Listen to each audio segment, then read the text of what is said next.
So the caravan of global leaders moves on today from Rome to Glasgow. G20 done, COP26 next. All of those elegant jets darting hither and thither, all those great dinners and all those huge entourages.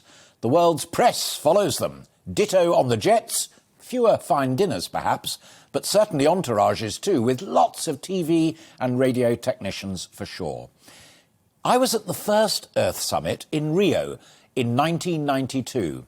Since when, there's been much talk, many COPs, lots of targets, somewhat fewer pledges, and, to be fair, some modest progress. So, if the overwhelming majority of us are now persuaded that we do actually have a climate crisis and that action is now urgently needed to save the planet, who actually does the heavy lifting?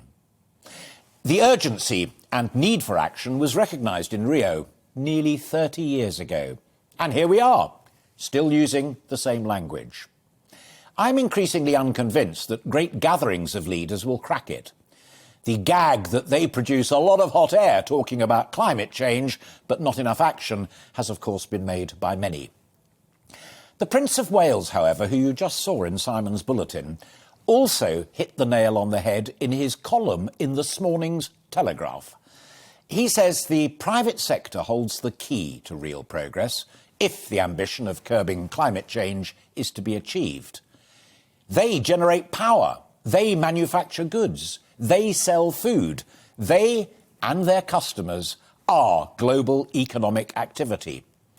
He reflects on his Sustainable Markets Initiative.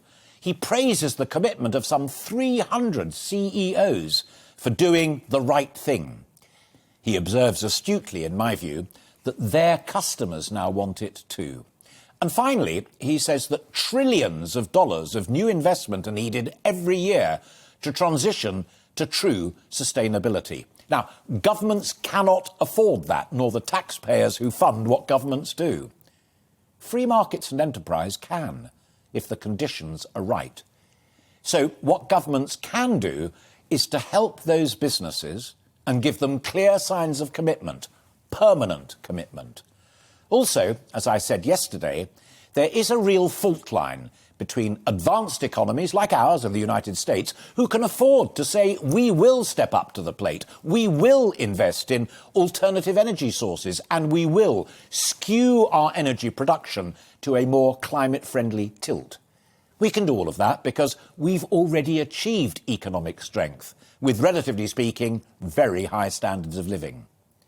Developing countries, who still depend on cheaper coal, find that all the more difficult. They don't have the wealth to do as much as we do.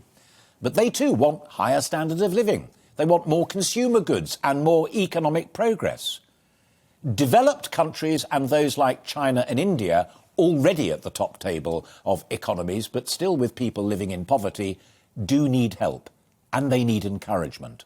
So by all means, let's have targets, let's have commitments for sure. But let's also have credible commitments by governments to work more closely with business and with the governments of those poorer countries by sharing technologies and, where possible, resources to help them on their way to growth and sustainability as well. Our big question today then is, saving the planet, who does the heavy lifting?